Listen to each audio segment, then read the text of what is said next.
पहा periodic trends in element हा जर पॉईंट तुम्हाला डिटेलमध्ये पाहायचा असेल किंवा स्टडी करायचं असेल तर याच्यासाठी पेज नंबर 26 वरती जो चार्ट आहे, पेज नंबर 26 वरती जो चार्ट आहे हा चार्ट काय करा, स्टडी करा व्यवस्थित. आता मी या ठिकाणी समजून सांगण्याचा प्रयत्न करतो की पिरियॉडिक ट्रेंड नेमकी काय येतं. आता पिरियॉडिक ट्रेंड पहा एकतर कशाशी रिलेटेड आहे, metallic character, non metallic character आणि ॲटॉमिक रेडियस. इथं तुम्ही पाहू शकता फर्स्ट जो आहे पिरियॉडिक ट्रेंड तो दिलेला आहे तुम्हाला ॲटॉमिक रेडियस जी आहे या ॲटॉमिक रेडियसशी रिलेटेड. सेकंड जो आहे तो नॉन मेटॅलिक कॅरेक्टर आणि थर्ड जो आहे तो काय आहे, मेटॅलिक कॅरेक्टर. आता हे जर सगळे पिरियॉडिक ट्रेंड समजून घ्यायचे असतील तर आपण सुरुवातीला ग्रुपमध्ये पिरियॉडिक ट्रेंड काय असतात ते पाहू आणि त्याच्यानंतर त्याच्या अपोजिट कशामध्ये असतात, पिरियडमध्ये असतात. मग सुरुवातीला ग्रुपमध्ये मी एक्सप्लेन करून सांगतो म्हणजे पिरियडमध्ये कसे असतात ते तुमच्या लक्षात येईल. आता ग्रुपमध्ये जर एक्झाम्पल घ्यायचं झालं तर आपण ॲटॉमिक रेडियसचं एक्झाम्पल घेऊया. सुरुवातीला मी फर्स्ट नंबर ग्रुप घेतो, फर्स्ट नंबर ग्रुप जो आहे हा घेतो. आता या फर्स्ट नंबर ग्रुपमध्ये जर तुम्ही पाहिलं तर आपण एक्झाम्पल घेऊ लिथियम. पहा एक्झाम्पल घेऊ लिथियम. ॲटॉमिक नंबर किती आहे याचा, लिथियमचा ॲटॉमिक नंबर 3.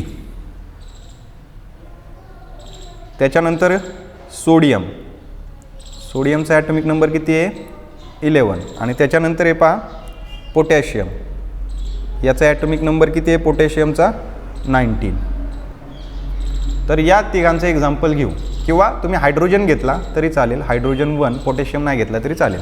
आता जर तुम्ही हायड्रोजनचं इलेक्ट्रॉनिक कॉन्फिगरेशन पाहिलं तर याच्यामध्ये फक्त एकच इलेक्ट्रॉन आहे, म्हणजे याच्या आउटरमोस्ट सेलमध्ये किती इलेक्ट्रॉन असणार आहे, एकच इलेक्ट्रॉन असणार आहे. लिथियमचं इलेक्ट्रॉनिक कॉन्फिगरेशन पाहिलं तर 2, 1 हे त्याचं इलेक्ट्रॉनिक कॉन्फिगरेशन, म्हणजे के शेलमध्ये 1 इलेक्ट्रॉन आणि यल शेलमध्ये के शेलमध्ये 2 इलेक्ट्रॉन आणि यल शेलमध्ये 1, म्हणजे आउटरमोस्ट सेलमध्ये किती इलेक्ट्रॉन येतं 1. जर तुम्ही सोडियमचा विचार केला तर सोडियमचं जर इलेक्ट्रॉनिक कॉन्फिगरेशन ड्रॉ केलं तर 2, 8, 1 हे कशाचं आहे, सोडियमचं इलेक्ट्रॉनिक कॉन्फिगरेशन. मग याच्यामध्ये जर तुम्ही पाहिलं तर याच्यामध्ये सुद्धा पहा आउटरमोस्ट सेलमध्ये 1 इलेक्ट्रॉन आहे. म्हणजे जर तुम्ही तिन्ही, आता पोटॅशियम आपण विचार नको करायला याचा, या तीनही इलेमेंटचं इलेक्ट्रॉनिक कॉन्फिगरेशन पाहिलं तर याच्यामध्ये तुम्हाला दिसेल जे व्हॅलन्स इलेक्ट्रॉन आहेत ते व्हॅलन्स इलेक्ट्रॉन सेम येतं. आलं लक्षात, व्हॅलन्स इलेक्ट्रॉन सेम येतं. म्हणजेच लक्षात ठेवा यांच्यामध्ये फक्त शेलची संख्या 1-1ने वाढते पण आउटरमोस्ट सेलमध्ये जे इलेक्ट्रॉन आहेत ते सेम आहेत. इलेक्ट्रॉनिक कॉन्फिगरेशन काढलं हायड्रोजनचं तर याच्यामध्ये फक्त काय एकच इलेक्ट्रॉन आहे. आलं लक्षात. लिथियमचं जर ड्रॉ केलं तर याच्यामध्ये पहा फर्स्ट सेलमध्ये 2 इलेक्ट्रॉन आणि त्याच्यानंतरची जी सेल येईल त्याच्यामध्ये 1 इलेक्ट्रॉन. आणि जर सोडियमचं आपण इलेक्ट्रॉनिक कॉन्फिगरेशन ड्रॉ केलं तर सोडियमच्या फर्स्ट सेलमध्ये किती इथं 2 इलेक्ट्रॉन आहेत पहा. त्याच्यानंतर जी आउटर सेल आहे याच्यामध्ये 8 इलेक्ट्रॉन येतं. टोटल किती इथं 8 इलेक्ट्रॉन. आणि सगळ्यात बाहेरची जी सेल आहे, सगळ्यात बाहेरची जी सेल आहे या सगळ्यात बाहेरच्या सेलमध्ये 1 इलेक्ट्रॉन आहे. लक्षात घ्या.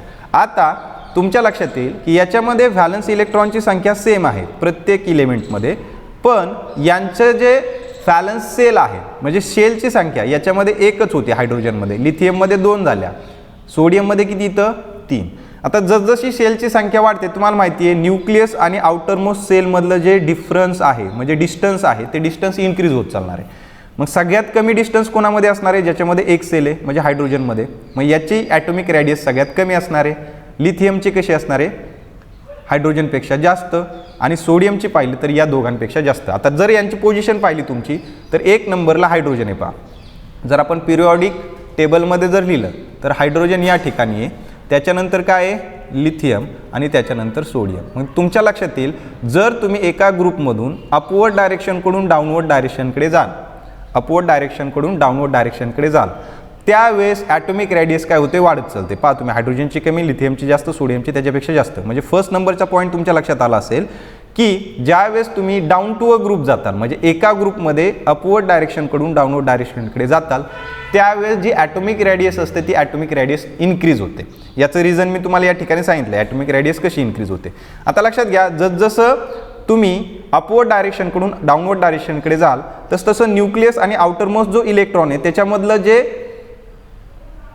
डिस्टन्स आहे ते वाढतं, आणि डिस्टन्स वाढलं म्हणजे आपल्याला माहिती आहे की ॲटॉमिक रेडियस काय होते, वाढते. हे तुम्हाला विचारलं जातं. म्हणजेच ॲटॉमिक रेडियस वाढणार आहे अपवर्ड डायरेक्शनकडून डाऊनवर्ड डायरेक्शनकडे जाताना ग्रुपमध्ये. त्याच पद्धतीने जर आपण इलेक्ट्रोनिगेटिव्हिटीज पाहिलं, जसजसं आपण अपवर्ड डायरेक्शनकडून डाऊनवर्ड डायरेक्शनकडे जातो तसं इलेक्ट्रोनिगेटिव्हिटी काय होणार आहे, कमी होत जाणार आहे. आता लक्षात घ्या, इलेक्ट्रोनिगेटिव्हिटी कमी होते म्हणजेच नॉन मेटॅलिक कॅरेक्टर असतात ते सुद्धा काय होतात, कमी होतात. कारण आपल्याला माहिती आहे ज्यावेळेस एखादा इलेमेंट इलेक्ट्रॉन घेतो त्यावेळेस त्याच्यावरती निगेटिव्ह चार्ज तयार होतो. आलं लक्षात. आणि निगेटिव्ह चार्ज काय आहे, आपल्याला इंडिकेट करतो नॉन मेटॅलिक कॅरेक्टर. मग जर निगेटिव्हिटी कमी होत असेल तर नॉन मेटॅलिक कॅरेक्टर सुद्धा काय होतात, कमी होतात. याच्या उलट काय होणार आहे, तर इलेक्ट्रो पॉझिटिव्हिटी काय होणार आहे, इन्क्रीज होणार आहे आणि मेटॅलिक कॅरेक्टर काय होणार आहे, इन्क्रीज होणार आहे. तेच या ठिकाणी सांगितले पहा. जसं आपण काय करतो एका ग्रुपमधून वरच्या डायरेक्शनकडून खालच्या डायरेक्शनमध्ये जातो तसं ॲटॉमिक रेडियस काय होणार आहे, वाढत जाणार आहे. इलेक्ट्रोनिगेटिव्हिटी कमी होत जाणार आहे. इलेक्ट्रोनिगेटिव्हिटी कमी झाली म्हणजे नॉन मेटॅलिक कॅरेक्टरसुद्धा कमी होणार आहे आणि इलेक्ट्रो पॉझिटिव्हिटी जास्त होणार आहे, वाढणार आहे आणि ती वाढली म्हणजे मेटॅलिक कॅरेक्टर वाढणार आहे. हे झालं ग्रुपचं. आता त्याच पद्धतीने जर आपण एखाद्या पिरियडमध्ये घेतलं, पिरियडमध्ये पहा जसं या ठिकाणी मी सांगितलं की काय होणार आहे, ॲटॉमिक रेडियस वाढणार आहे ग्रुपमध्ये, त्याच्या उलट घ्यायचं म्हणजे इथं ॲटॉमिक रेडियस काय होणार आहे, डिक्रीज होणार आहे. आलं लक्षात.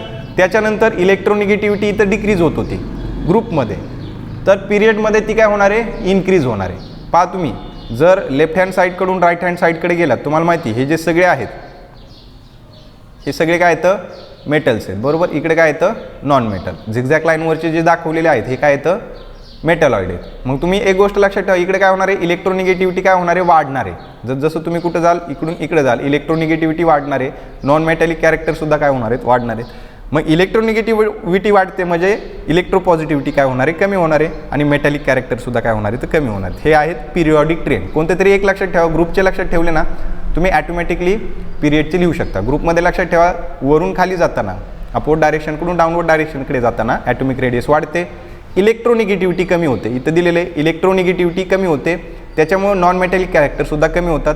इलेक्ट्रोनिगेटिव्हिटी कमी झाली म्हणजे इलेक्ट्रो पॉझिटिव्हिटी वाढणार आहे, अपोजिट असते एकमेकाच्या. मग इलेक्ट्रो पॉझिटिव्हिटी वाढली म्हणजे मेटॅलिक कॅरेक्टरसुद्धा काय होणार आहे, तर इन्क्रीज होणार आहे. या आहेत पिरियॉडिक ट्रेंड. पहा हे आहेत पिरियॉडिक ट्रेंड. 3 पिरियॉडिक ट्रेंड असतात, विचारले जातात. नेक्स्ट पॉईंट आहे पहा, factors affecting the rate of reaction. आपण केमिकल रिॲक्शन पाहिल्या, त्या केमिकल रिॲक्शनचा जो रेट असतो, रेट म्हणजे काय, स्पीड थोडक्यात, म्हणजे ती रिॲक्शन किती फास्ट होणार आहे किंवा किती स्लो होणार आहे त्याच्यावरती कुठले कुठले फॅक्टर्स काय करतात, अफेक्ट करतात, ते आपल्याला या पॉईंटमध्ये पाहायचं आहे. टोटल 5 फॅक्टर्स पहा, मी फॅक्टर लिहून घेतलेले आहेत. फर्स्ट फॅक्टर जो आहे तो आहे नेचर ऑफ रिॲक्टंट. म्हणजे ज्या दोघांमध्ये रिॲक्शन होते त्याला काय म्हणतो आपण, रिॲक्टंट असं म्हणतो.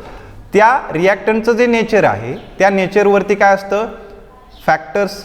पहिला फॅक्टर आहे पहा, नेचर ऑफ रिॲक्टंट, म्हणजे त्या नेचरवरती त्या रिॲक्शनचा रेट काय असतो, डिपेंड असतो. म्हणजे फॉर एक्झाम्पल जर आपण 2 एक्झाम्पल घेतले, 2 एक्झाम्पल, फॉर एक्झाम्पल ॲल्युमिनियम आणि झिंक, या दोघांमध्ये जो जास्त रिॲक्टिव्ह आहे, लक्षात ठेवायचं, जो जास्त रिॲक्टिव्ह आहे, जेवढा जास्त रिॲक्टिव्ह असेल तेवढी त्याची रिॲक्शन कशी होणार आहे, फास्ट होणार आहे.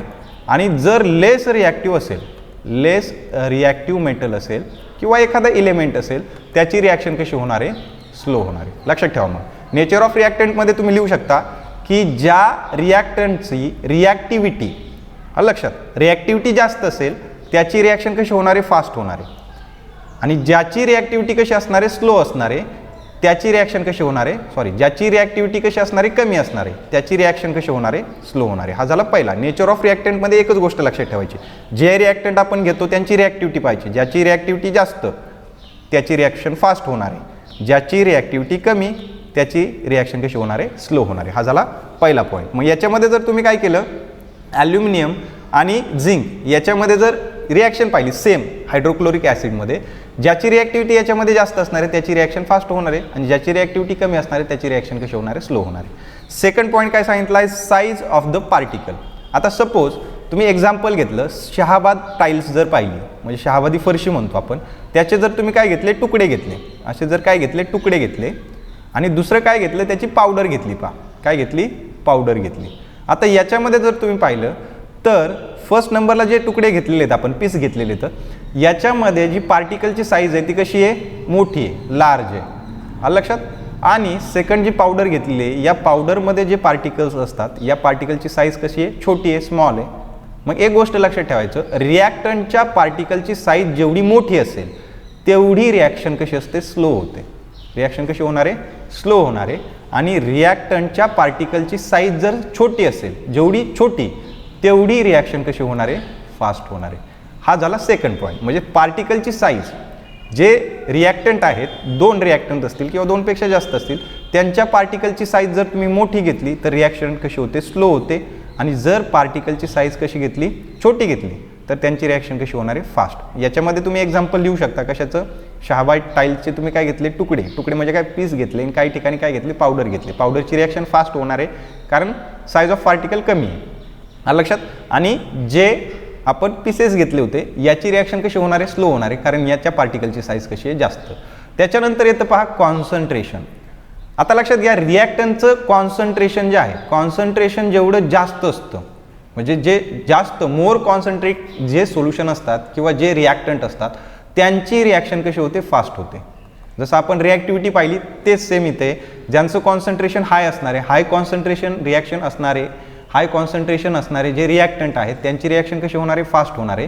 आणि ज्यांचं कॉन्सन्ट्रेशन कसं आहे, लो आहे, कमी आहे, त्यांची रिॲक्शन कशी होते, स्लो होते. मग याच्यामध्ये तुम्ही लिहू शकता, जे जास्त कॉन्सन्ट्रेशन असणारे रिॲक्टंट आहेत त्यांची रिॲक्शन कशी होणार आहे, फास्ट होणार आहे. आणि ज्यांचं कॉन्सन्ट्रेशन कमी आहे, कॉन्सन्ट्रेशन कमी म्हणजेच रिॲक्शनचा रेट कसा असणार आहे, कमी म्हणजेच कसा असणार आहे, स्लो असणार आहे. त्याच्यानंतरचा 4th पॉईंट येतो पहा, टेम्परेचर. आता लक्षात घ्या, काही रिॲक्शनमध्ये जे टेम्परेचर जे आहे ते टेम्परेचर जर आपण इन्क्रीज केलं, म्हणजे टेम्परेचर जर काय केलं, वाढवलं, तर रिॲक्शन कसा होतात, फास्ट होतात, लक्षात ठेवा.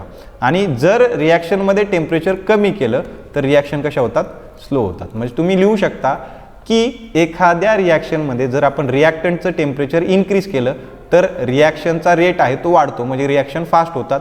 आणि जर रिॲक्टंटचं टेम्परेचर कमी केलं तर रिॲक्शनचा रेट कमी होतो, म्हणजेच रिॲक्शन कशी होते, स्लो होते. म्हणजे टेम्परेचर इन्क्रीज केलं रिॲक्शन फास्ट होणार आहे, टेम्परेचर डिक्रीज केलं रिॲक्शन स्लो होणार आहे. आणि शेवटचा पहा, कॅटलिस्ट.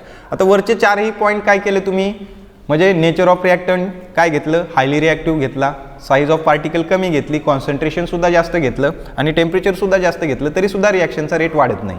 मग रिॲक्शनचा रेट वाढवण्यासाठी आपण एक सबस्टन्स ॲड करतो पहा त्या केमिकल रिॲक्शनमध्ये. हा जो कॅटलिस्ट असतो तो त्या रिॲक्शनमध्ये भाग घेत नाही, लक्षात घ्या, तो त्या रिॲक्शनमध्ये भाग घेत नाही, पण रिॲक्शनचा रेट जो असतो तो रेट काय करतो, इन्क्रीज करतो.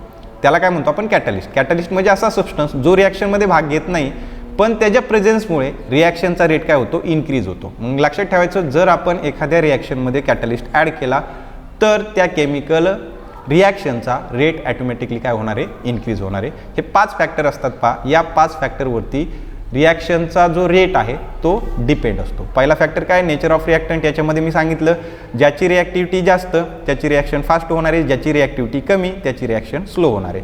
त्याच्यानंतर साईज ऑफ पार्टिकलमध्ये सांगितलं मी, जर तुम्ही रिॲक्टंटच्या पार्टिकलची साईज मोठी घेतली तर रिॲक्शन स्लो होणार आहे, आणि रिॲक्टंटच्या पार्टिकलची साईज काय घेतली, छोटी घेतली, स्मॉल घेतली, तर रिॲक्शन कशी होणार आहे, फास्ट होणार आहे. कॉन्सन्ट्रेशनमध्ये मी सांगितलं, कॉन्सन्ट्रेशन जेवढे जास्त असेल तेवढी रिॲक्शन फास्ट होते, कॉन्सन्ट्रेशन जेवढं कमी तेवढी रिॲक्शन स्लो होणार आहे. टेम्परेचरमध्ये जर आपण काय एखाद्या रिॲक्शनमध्ये टेम्परेचर इन्क्रीज केलं तर रिॲक्शन फास्ट होतात, टेम्परेचर डिक्रीज केलं तर रिॲक्शन काय होतात, स्लो होतात. आणि कॅटलिस्टमध्ये सांगितलं की जर आपण एखाद्या रिॲक्शनमध्ये कॅटलिस्ट ॲड केला तर त्या कॅटलिस्टच्या प्रेझेन्समुळे रिॲक्शनचा रेट वाढतो, म्हणजे रिॲक्शन कशा होतात, फास्ट होतात. हे 5 फॅक्टर्स आहेत पहा, केमिकल रिॲक्शन जे असतात त्या केमिकल रिॲक्शनच्या रेटवरती अफेक्ट करणारे हे 5 फॅक्टर आहेत.